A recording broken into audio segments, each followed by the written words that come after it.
Hello, loyal listeners, and welcome to episode 11 of the Anxiety Book Club. In this episode, I'll be discussing with our author, Dr. Judson Brewer, subjective and implicit bias, reward-based learning and how we can intervene using mindfulness when that goes poorly, smoking and other addictions, and how to treat them using mindfulness, the question of whether excitement equals happiness or if it even feels good, how to achieve concentration during mindfulness using curiosity. With that said, please enjoy the episode. Thank you.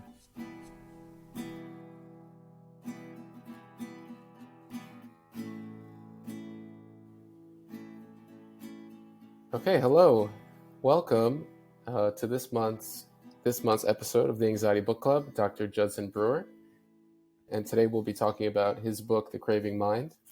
Dr. Brewer is a professor and director of the Mindfulness Center at Brown University. And really happy to have you here. So thanks for joining, Dr. Judd. Yeah, thanks for having me. Sure. So the first thing I want to say is go Bears, because I actually went to WashU as an undergrad. Oh, nice. Yeah, so this book it's interesting because I think a lot of the books that we read for the podcast are mostly almost like how-to manuals of how to fix your life. And this one has a lot of science in it, which is refreshing for the podcast. Right, so the book's called The Craving Mind, and the subtitle here is From Cigarettes to Smartphones to Love, Why We Can Get Hooked and How We Can Break Bad Habits. So I guess the thrust is putting some of the teeth in maybe the science that undergirds mindfulness or meditation or how those practices can work in a practical and maybe even a scientific setting for helping people to unhook themselves from behavior or thought patterns that are, I guess, unhealthy. Is that a fair sort of description of the book? Yes. Cool. All right. Well, then I definitely read it, so that's good. Right. So one of the main thrusts of the book is that there is a very specific process by which we have come to acquire our behaviors, good ones and perhaps bad ones.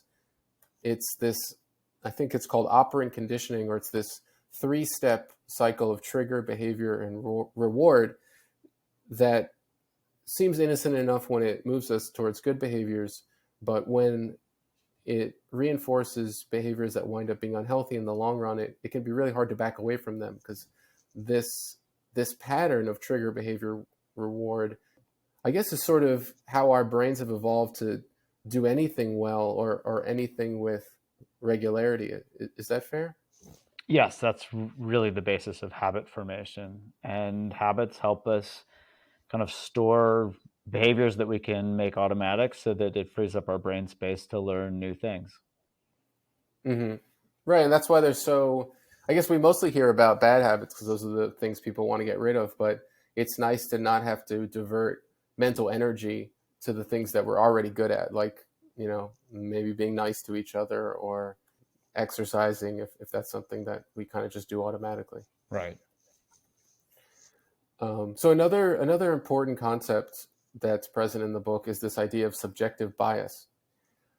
So I have a little sort of thing written here about what I think it is, and that based on what I've read in the book, it's kind of how we see the world based on this process of operant conditioning, of trigger, behavior, reward, seeing some things as good, maybe like chocolate cake, and other things as bad, maybe like snakes. Is that kind of what subjective bias is? Yeah, to a large degree. I mean, you can think of, well, and I don't, snakes there's probably some inherent recoiling from snakes. So, um, we can maybe thinking using spinach or some other food example as an operantly conditioned behavior, where our parents forced us to eat spinach as a kid, and then we started to associate with bad things, like, oh, I don't like spinach. But the basic idea is that if there's something that's pleasant, and we do some behavior to keep that pleasant feeling going, we lay that down as a behavior that then biases our future outlook, and we start seeing the world through subjective bias glasses. Basically, this is where the terms like rose colored glasses or dark colored glasses come from. And it basically means that, as we learn behaviors and we form them into kind of habitual memories, they start to color how we see the world.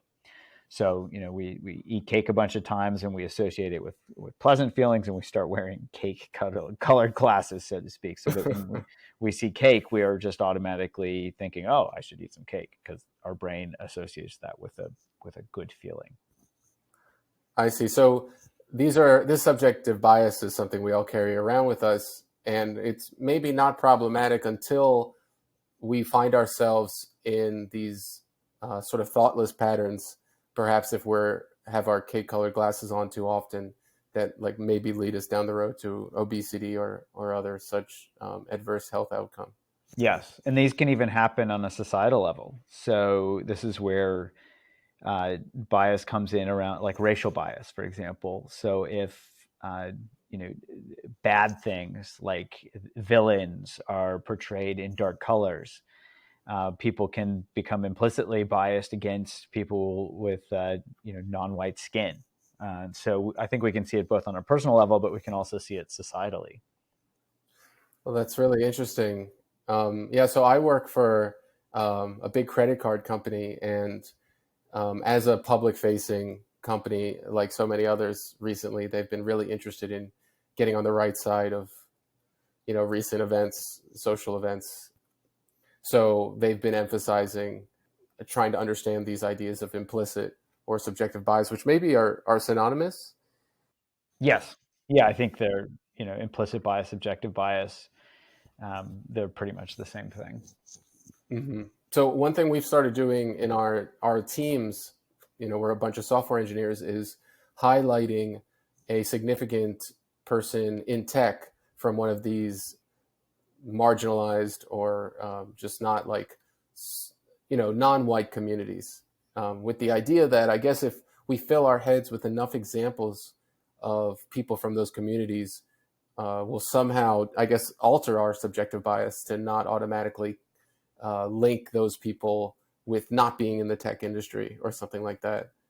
Um, I don't know if it's going to work, but it's at least something we're doing. Yeah, I mean that's a step forward. I think ultimately it's really about understanding how our minds work, and if we can understand how our minds work, we can then start to work with them even more efficiently than trying to do things like you're talking about. Not that those are bad, but for example, we can start to notice very, very specifically when we have slight recoil reactions, for example. And this is anybody. This isn't, I mean, it tends to be mostly white people, but but this can happen with anybody. Even people of color can become conditioned to fear, for example, other people of color. Just showing how deeply the societal conditioning can happen. So here, and this can be broadly applied to many habits, but I'll just use this as an example because it's a very important one, and one I would hope that we all are interested in working on. We can start to notice any just even tiny micro movements that we have of recoiling or moving away, or even a mental contraction that happens when we are, like we walk down a street and we see a person of color, walking toward us. We can check in with ourselves. Oh, what does this feel like? Is there any contraction there? Hearing somebody's voice that is, somebody African American, if it sounds like somebody that's African American versus sounding like somebody that is white, what does that do to our reactions? And really starting to notice how much these things are ingrained in all of us, so that we can start to identify them very clearly, because that identification is the first step toward really uprooting this. As compared to just trying to insert things or try to help people see things like kind of the example that you gave. Does that make sense? Yeah, yeah, of course, and I definitely appreciate the fact that like this idea that we have for just naming these stories is not it's not data driven. It kind of just feels like it might work. But yeah, I'm interested in maybe spending a little bit of time talking about this idea of contraction or recoiling, because I know people who are pretty familiar with mindfulness practice will be familiar with those kinds of terms as like the, contraction is like sort of the closing of your body, or the making smaller of your like physical form when you encounter some thought that makes you feel like scared or bad or something, but maybe it's not obvious for people who aren't super well versed in that world. Yes. So you can think of the feeling of contraction as being closed down, for example. And the opposite of that would be opened up or expanded.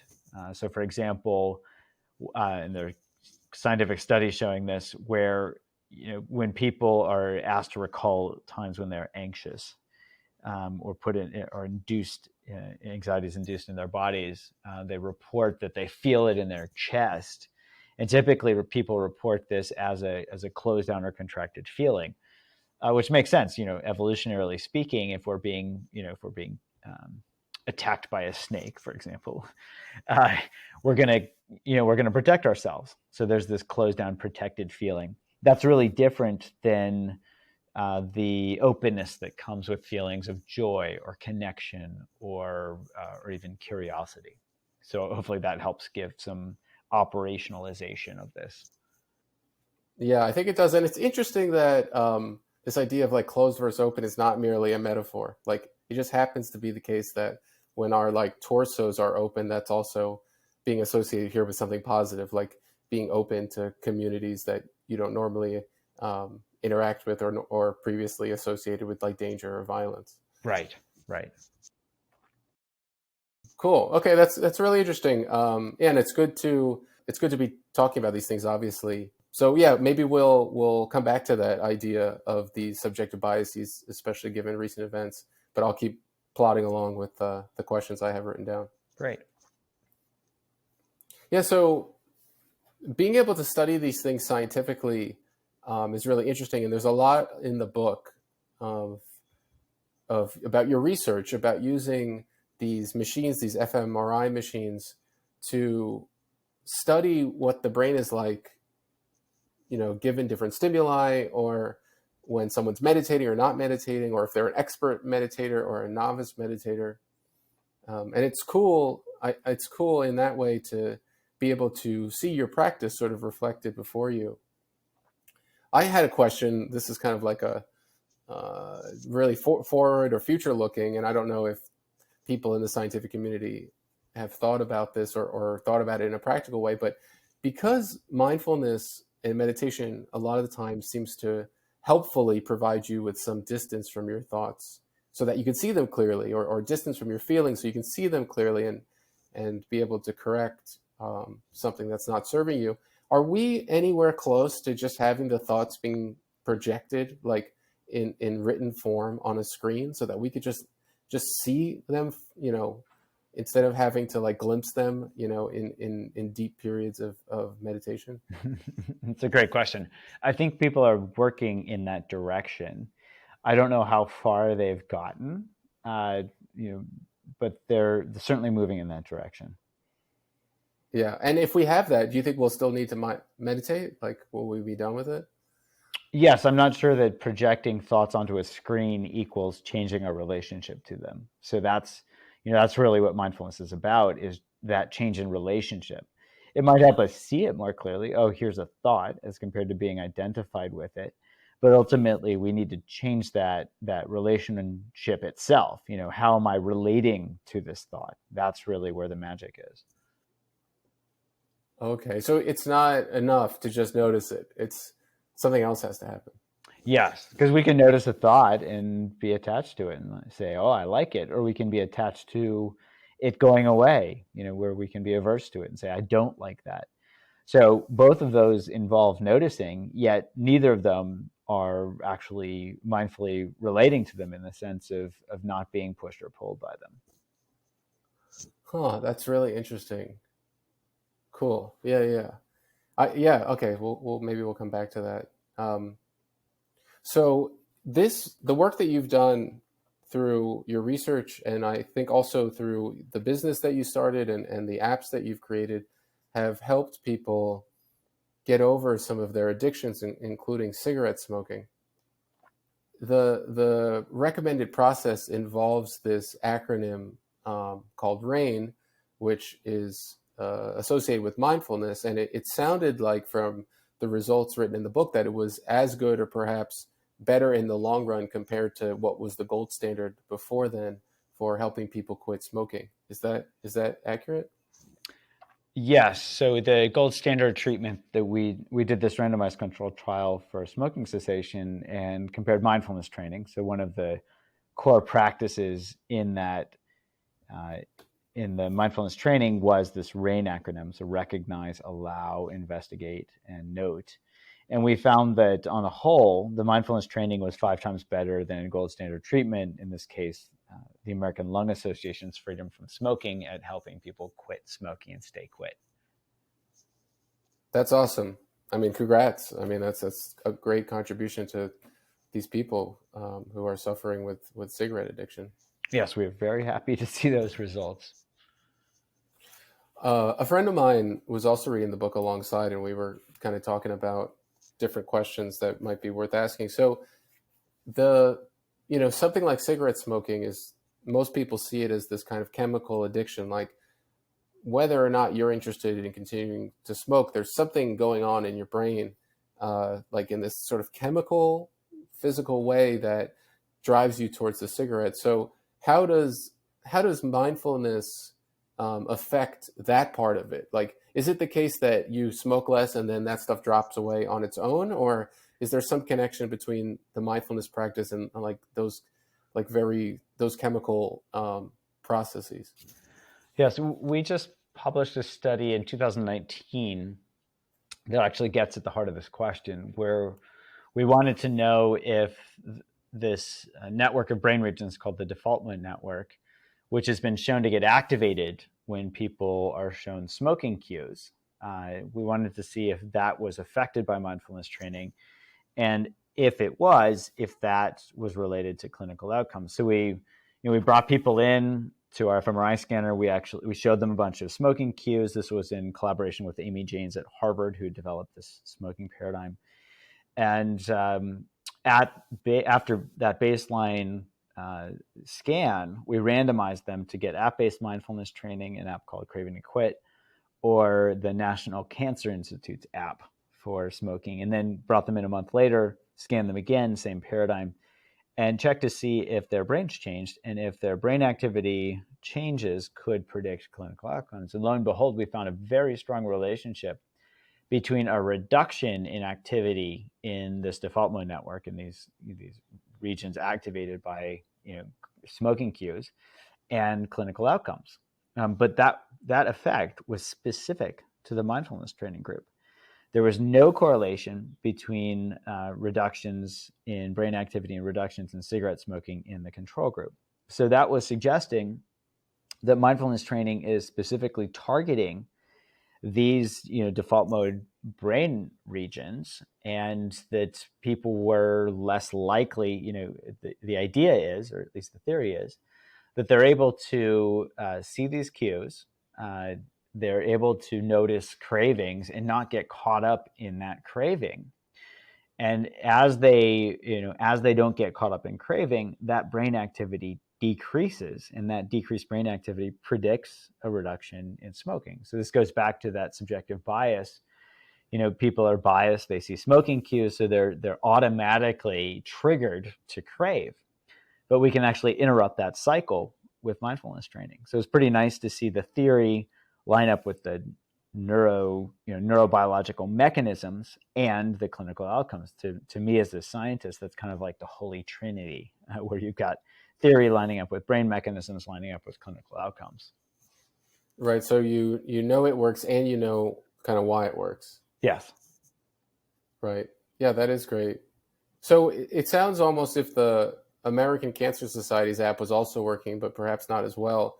There's maybe multiple paths to smoking cessation. One is by targeting this default mode network, and otherwise you could also maybe successfully cease smoking without having to target that. Or in the long run, does the default mode network sort of look the same in someone who's kind of stop smoking for a long time? It's a good question. We haven't looked at that ourselves, so we don't know the answer to it.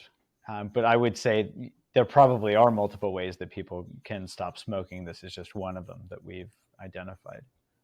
Mm-hmm. So on the podcast a few months ago, we had a therapist from Colorado who specialized in combining ACT, the acceptance and commitment therapy framework, with cognitive behavioral therapy for insomnia. And uh, she and her colleagues found really good results by introducing this mindfulness component to something that's traditionally didn't have it, like cognitive behavioral therapy. So I was sort of reminded of that in how you have been pairing mindfulness training with other sort of established protocols for like behavior change. Yeah, that is interesting. We have, and we've also done some dismantling studies where we've really looked to see if we could just teach mindfulness training and see if we could get effects that way. And the reason for that is, clinically in my clinic, I see that if I give my patients a bunch of different things to do or to learn, it's going to actually dilute each of those components. And so it can be harder for them to learn each of those components well. And at the same time, it's hard to know which component is working. So we've actually taken a minimalist approach more recently where we just teach mindfulness training. We've stopped combining it with other things. And we find that mindfulness training itself is actually working extremely well. This is, for example, in the study I just mentioned where we could line it up with brain mechanisms. That was just straight up mindfulness training. This mindfulness stuff seems pretty powerful. Yes. Well, it seems to really get at these core mechanisms. And, if you want to target any disease, you've got to really find what the mechanism is that's causing it. And if you can identify that mechanism, you're going to be at a much better place to get effective treatments, minimal side effects, et cetera. And I think we're starting to see some of that as we learn the mechanisms of mindfulness. It might specifically target these reward-based learning processes or these operant conditioning processes. Mm-hmm. I guess from the outside, I feel like it might be hard to not get carried away with the idea of mindfulness as this sort of panacea. All these key performance indicators get kicked up by it. It's like an iPhone, right? It can do everything. But I guess you need to still reserve, I guess, some skepticism about it. Yes, and I wouldn't say it does everything. I would say where there are mechanisms that involve reward-based learning, mindfulness might be an effective treatment. Uh, where there aren't, it might not be. For example, depression has been shown to involve these processes where people get caught up in rumination, where they perseverate about the past. Anxiety has been shown to to do similar things, except people are perseverating about the future. And anxiety, for example, has been shown to be reinforced in the same way that uh, smoking is reinforced through operant conditioning. So here, we've even done studies with app-based mindfulness training for anxiety. Here we used an app called Unwinding Anxiety. We got a 63% reduction in clinically validated anxiety scores in people with generalized anxiety disorder. This was in a randomized controlled trial. So here, we can, again, understanding the mechanism is helpful, and we could even identify how mindfulness was working mechanistically, and that it was actually targeting these reinforcement loops. Well, that's something I'm particularly interested in. I mean, the podcast is called the Anxiety Book Club, and anxiety and OCD are definitely things that I've suffered from for a long time. So I have a question, because we're basing this on this unraveling of the operant conditioning of the trigger behavior reward cycle, and mindfulness is leading to decreases in things in the brain, like this default mode network, and maybe just making us see in a little more colloquially, let us see more clearly the thoughts that we're having, and allowing us to note the ones, or notice them all, and maybe transform our relationship to them, as we were talking about earlier. But in the anxiety operant conditioning, in the trigger behavior reward cycle, what's the reward there? Because I'm a little confused on that part. Yes, it's a good question, and it does seem odd that anxiety would be rewarding. This is where work that's gone back to the 1980s has revealed some really interesting findings. So this guy, T.D. Borkovic at Penn State, uh, provided data showing that anxiety is reinforced in this negative reinforcement way, in the sense that anxiety or a negative emotion is the trigger, worry is the behavior, and then the result is a feeling of control or even a distraction from that unpleasant emotion itself. So that's the reward, is it can feel, it's like, well, if I can't, at least I'm worrying about this. So I feel like I'm doing something, which can give people at least a slight sense of control. And that's probably, one of the key rewarding aspects of it. I think that's amazing. I think it's amazing because it might be true, and also, I mean, I know for myself as someone who ruminates a lot and rehashes things. Obviously, the process of doing that is painful, so it's hard to see the reward. But I think it's only painful to me now as I've sort of meditated more and I can kind of witness the suffering a little more clearly. Maybe in an earlier state, I would maybe see the reward because like you said, it was maybe even felt productive to Mm-hmm. be doing that. Mm-hmm. Yeah, it's weird. It is, just like spinning your wheels in the sand, digging yourself in deeper can feel productive because at least your wheels are spinning in your car. Yeah, yeah.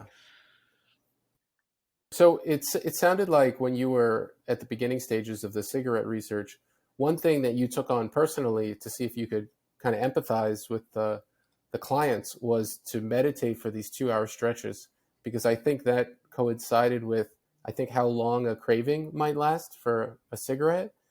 Is that right? Yeah, it's not the craving itself, but it's the half life of nicotine in the typical person. So nicotine, the half life of nicotine is about 2 hours. And as you'll see, or anybody can relate to that smoked, if you watch somebody who's a regular smoker, they'll go out for a smoke break about every 2 hours, and that's because their nicotine levels are getting low in their blood, and then those receptors get a little irritated, and they say, tickle me. So here, not having ever become addicted to nicotine myself, I wanted to really kind of be able to understand what that quality of restlessness might feel like if I couldn't do something for 2 hours. And one of the things that that is really restlessness provoking is sitting still. So I would set the aspiration to sit still for 2 hours at a time during meditation sessions. And it literally took me months to be able to do that. But once I could do it once, I knew I could do it, there was this shift, and it actually became much easier. Yeah, it's amazing. It makes me feel more empathetic with people who are cigarette smokers because I know the feeling of restlessness. Like, I'm not going Mm-hmm. to say I'm Mr. Restless, but it's a very powerful feeling. It makes you want to quit, mindfulness retreat. It makes you want to jump out of your skin or, change the channel on the TV or the radio. But it's restlessness itself is so powerful. Yes, yeah, it sucks. Is it since I'm talking to a scientist, I'm kind of like interested here. So we talk about it in this colloquial way, but is restlessness understood as anything more specific than that, like in the brain or something? It's a good question. I don't know the answer to that. I'd have to look that up. One thing I do know is that in the ancient Buddhist psychology, restlessness holds a unique position because it is said to underlie all of the 12 unwholesome mind states, if I remember that correctly. And so if you look at anger, if you look at, whatever the other 11 unwholesome mind states are, it's said that restlessness is a shared characteristic of all of those. If you look from a kind of an evolutionary perspective, and you look at how dopamine works in the brain, dopamine firing is fascinating because when we get an unexpected reward, or that dopamine fires to tell us to remember, what that was and where to find it. It helps us learn context dependent memory. So, for our ancestors out on the savannah looking for food, as they were searching for food and they found food, they would get dopamine firing that says, okay, remember this spot. But that dopamine firing started shifting from when they got that food in that spot to anticipating getting that food. So when they have this urge or this craving, there would be this restlessness that said, hey, get out of the cave or whatever and go get the food. So it's actually drives motivated behavior. So here, I'm guessing that restlessness has something to do with dopamine firing, but I can't give you anything more specific than that. Okay, so for our ancestors on the savannah, which, I wonder if their cheeks are blushing at how often we seem to be referencing Yeah, them. I know. So the dopamine firing became evolutionarily like sort of present, I guess, so that you would get out of the cave and go get the food because it wasn't enough just to be able to remember that when you ate the food, you would get that reward. Right. Well, knowing where food is doesn't equal it getting in your belly. you have to be driven to go out and get it. Oh, wow. Yeah, so that reminds me of something else in the book where it sounded like the dopamine, and I know I'm using these terms and I don't really know anything about them, but this chemical dopamine, you seem to get a dose of it when you get the ping of the text message, and then maybe you get another dose when you actually read the text message. Is that fair? It depends. So certainly when you get the ping of a message saying you've got a new text, that's been shown pretty consistently to activate the dopamine system. But you're not necessarily going to get a dopamine firing when you actually read a text. It's more related to the anticipatory effect once you've learned the behavior. So once you've learned to read your text messages. Okay, so it's kind of like the thing that gets us out of the cave, but you might get there and the text might suck, and therefore you won't get the dopamine. Right. But if it's something unexpected, then it might, you might get some dopamine firing with that. Mm-hmm. Yeah, it's I feel like I've heard about dopamine and this just from being alive and taking a bio class or something, but now to be talking about it in a specific way, it's really interesting that it's much deeper than I've thought about it before. So one group of people that you've treated are people that are addicted to crack, or I guess crack cocaine is perhaps the way to say it, and you described from, I guess, interviewing them or talking to them, their experience of maybe searching for it and then getting it as not being associated with like bliss, but instead them reporting like jitteriness and maybe irritability. And I feel like that's so counterintuitive because when I think of crack, and I haven't done it, but I assume it's amazing. So why isn't it a great sort of situation when they're high and all that? Yeah. So often, I mean, it can be, let's say somebody uses cocaine, there can be the high that comes from that, but that quickly, as somebody becomes dependent upon it, that quickly shifts from having that intoxication to being in deficit, and then they're using drugs just as a way to get back to baseline. And that's the piece. And then on top of this, cocaine, especially when somebody's really addicted or is using crack cocaine, they'll typically describe it as feeling restless when they use it. They'll antsy, paranoid. That's a common thing that people get, is they become paranoid when they're using cocaine. So none of these, as you're pointing out, are very pleasant. But that's not the way that the movies portray cocaine. Okay, yeah, that makes sense. So they're trying to come back from a deficit at some point. Maybe the first time they tried it, it was great, but then Yes. quickly they become, yeah. Yeah. Oh, that's really interesting. All this time, cocaine had such a good reputation in my mind, and now I can see it for what it is.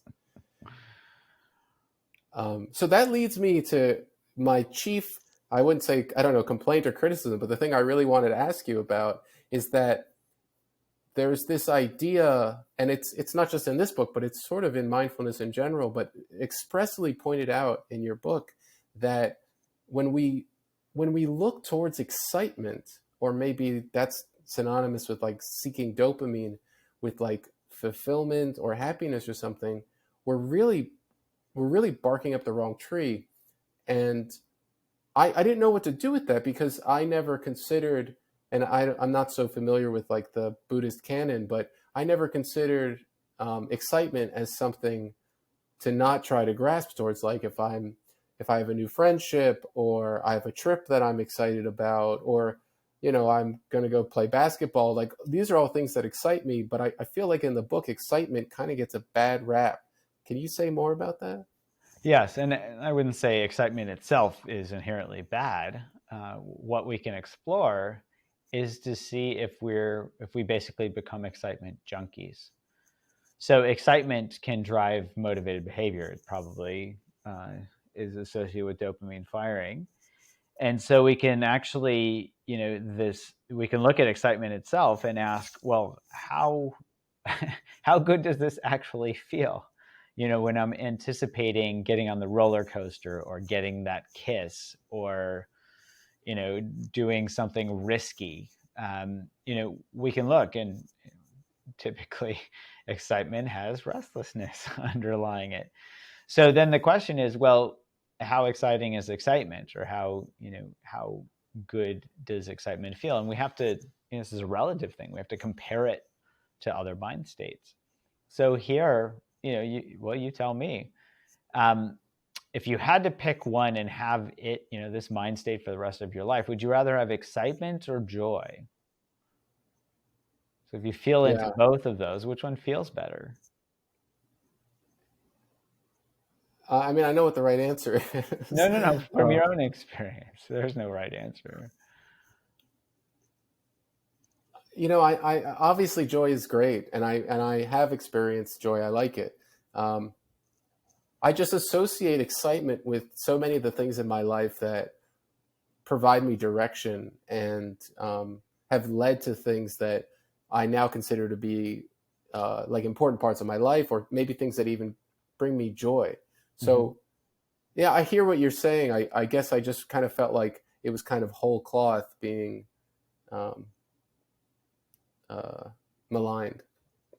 Oh, yeah, and it certainly wasn't my intention. The idea is to just encourage people to explore this. Many people just assume that excitement equals happiness.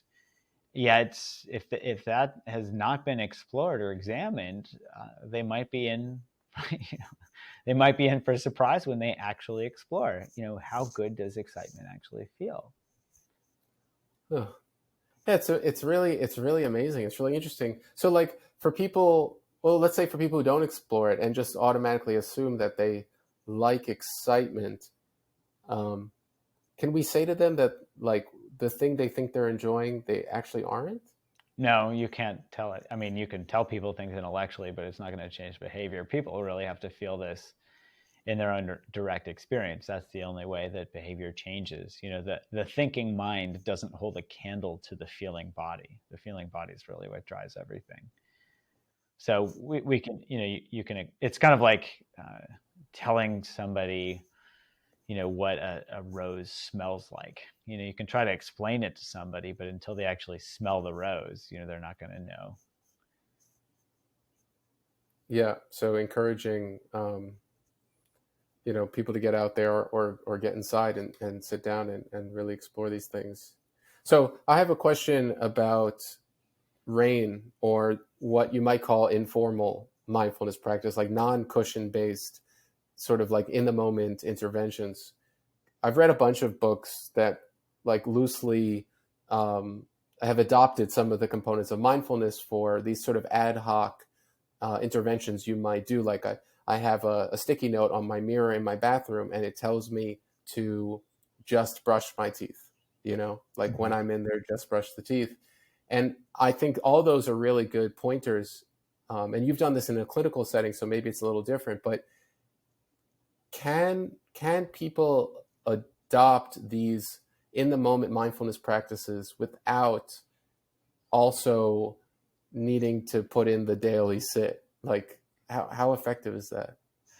Well, our clinical studies suggest that the informal practices are have stronger effects than the formal practices. It doesn't mean that that one can completely discard the formal practices. I personally think that both are useful, but they really, it depends on the person, depends on the situation, et cetera. And even if you look at the different traditions, they place emphasis on different aspects of experience. So, for example, in Tibetan Buddhism, there's this phrase "short moments, many times," where they really encourage people to practice mindfulness in their daily life for short moments throughout the day. And that's actually how you form a habit, is it's doing something many times throughout the day. It's hard to form a habit by doing something once, for even if it's a sustained period of time, once a day, for example. It's certainly not harmful. But if you really want to be able to develop a habit around something, you need to practice it in context and with repetition. So if somebody wants to be mindful around brushing their teeth, for example, uh, you know, they could meditate and see how well it helps them be mindful when brushing in their teeth, or they could compare that to being mindful while brushing their teeth. Mm. Well, yeah, that's really interesting. I think I was like sort of holding on really tightly to the idea that as long as I sit enough, by sort of some osmosis, it'll bleed in, and it does, obviously, in some Certainly. Yeah. respect, bleed into the rest of your life. But if you're trying to target specific things, for example, like brushing your teeth, and obviously, actually making that attempt, like on the margin in the moment, might be more effective. I guess the reason I ask is because that almost seems harder, right? Like if I have to remember to do rain every time, my mom says something that upsets me or something, it's another thing like I have to do during my day. Whereas if all I need to do is like sit on the cushion for 30 minutes in the morning, I guess that just seems like a smaller price to pay. Yeah, it depends on how you look at it. Another way to look at it is, if we're caught up in, let's say we're anxious or something, we're caught up in anxiety. Well, we're anxious in that moment, and so we could practice mindfulness, or we could not practice mindfulness. So it doesn't necessarily add, any extra time. It just adds a little bit of a shift in emphasis, bringing some curiosity, for example, to the anxiety. And that's ultimately how that anxiety habit is going to get unwound. Mm-hmm. Yeah, no, I think there's a lot of validity there, and I know from my own life and practice that it's much easier to be mindful when you're meditating than during your daily life. Sure. Well, that's why Um, they call it mindfulness practice compared to mindfulness perfect or one and done or whatever. Yeah, it takes practice. yeah. So there's something there's I have like two more pages of notes that we're not going to get to, but I'll just try to highlight some of the stuff that really stood out to me. Um, there's something on page 168, and it's something I've never seen before, and it's instructions for how to achieve concentration during meditation. And I have it written down here. And the first one is bringing the mind to the object, keeping the mind with the object, finding, having interest in the object, being happy, content with the object. And then finally, I guess the most mystifying one, unifying the mind with the object. Um, so I guess I'm curious, like where this instruction, like sort of comes from, and maybe if you could say a little bit about the last step there, which I guess is the spookiest one. Yeah, so that comes from the classic commentaries, from I believe, the Visuddhimagga, the Path of Purification, which is a 5th century commentary on the Pali Canon. And basically it highlights the idea that if you bring together the right conditions, concentration naturally arises on its own. So there, bringing, and actually I find more accessible instructions around, there's another list of things called the 7 factors of awakening. And this list is actually taught in a particular order. One of the first one is mindfulness. So this is similar, like, bringing awareness to the object. The second of the 7 factors of awakening is, I think the term is Dhammavicaya, which can be loosely or liberally translated as curiosity. And when you bring those two together, when you pick an object and you get curious about it, it's actually much easier to focus on it, when you're interested, when you're curious. So, as we become interested in something, it takes no effort to pay attention because we're interested. And as we get really, really interested, we the identify the idea of the self, like I am focusing on the object, starts to fall away because we can just feel right into the physical experience and the mental experience of curiosity, of being aware of the object.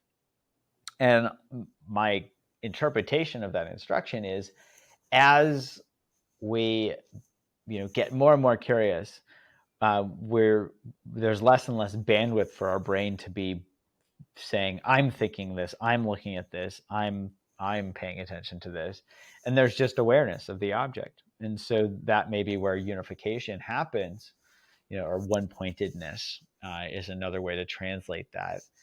um, that's all of that comes from awareness and curiosity, bringing those two factors together. I don't know if that helps clarify that or not. Yeah, yeah. Well, it highlights for me something I've heard many times before, but hadn't spent so much time thinking about, which is trying to get curious, and how that might build up like a sufficient blockade from the tyrannous thoughts of like the angry whatever tyrant in there saying, I want to think about this, or like you didn't do this correctly. Mm-hmm. Like it seems like a really interesting thing to try to leverage. um, I don't know if there is a specific recipe for how exactly you might decide that something's interesting, or what the recipe for building curiosity is, but maybe something to contemplate. Yeah, it is. And if I were to think of pick any superpower that would change somebody's life, it would be curiosity itself, because it's something that we all have as an innate capacity. We can all get curious. And one thing, so I often teach people this mantra, which is